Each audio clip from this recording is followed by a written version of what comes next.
Let's talk about this and speak to Sigurd Neubauer. He's joining us from Washington, D.C. He's a non-resident fellow at the Arab Gulf States Institute. So how do you think Saudi Arabia is going to respond to these attacks?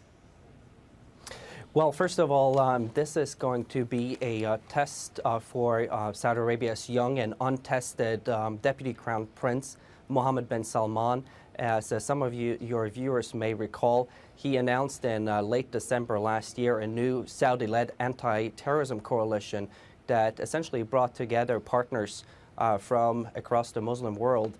And this will be the first test of how Saudi Arabia, with its international partners, will be able to tackle this really global phenomenon of extremism that is really bringing its latest fight to the doorstep of the most holy sites in Islam. And this will be a tremendous test for this young, untested 30-some-year-old leader. But do you think that Saudi Arabia is going to be able to avoid these types of attacks? And if so, how? What must it do? Well, unfortunately, this is not the first time that we've seen these kind of terrorist attacks in Saudi Arabia. Al-Qaeda, as you may recall, carried out similar attacks and spread fear in the early 2000s.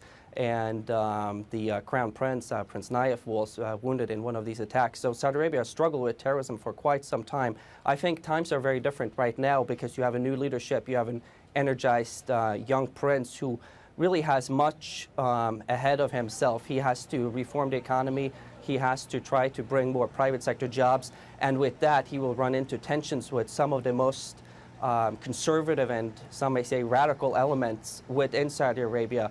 So unfortunately, I think that this is something that we're going to see more of before Which brings me to my next question, because your president, the president of the States, Barack Obama, last year said that Saudi Arabia has some very real external threats and some internal threats. So do you see it that way? And how does Saudi Arabia overcome the internal threats?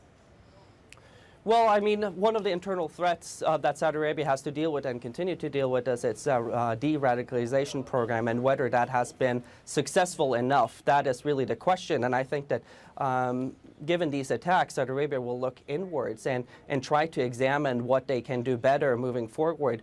Globally, I think that Saudi Arabia will now have to focus on its internal challenges and perhaps take a step back from its regional initiatives, including in Yemen, and perhaps find a new way to de-escalate tensions with Iran, as its focus now seems to be very much on what is going on internally. So I think that that's where the decision calculus will come in for the young Crown Prince and the King. All right. So we thank you very much for joining us on the Al Jazeera News Hour. Now,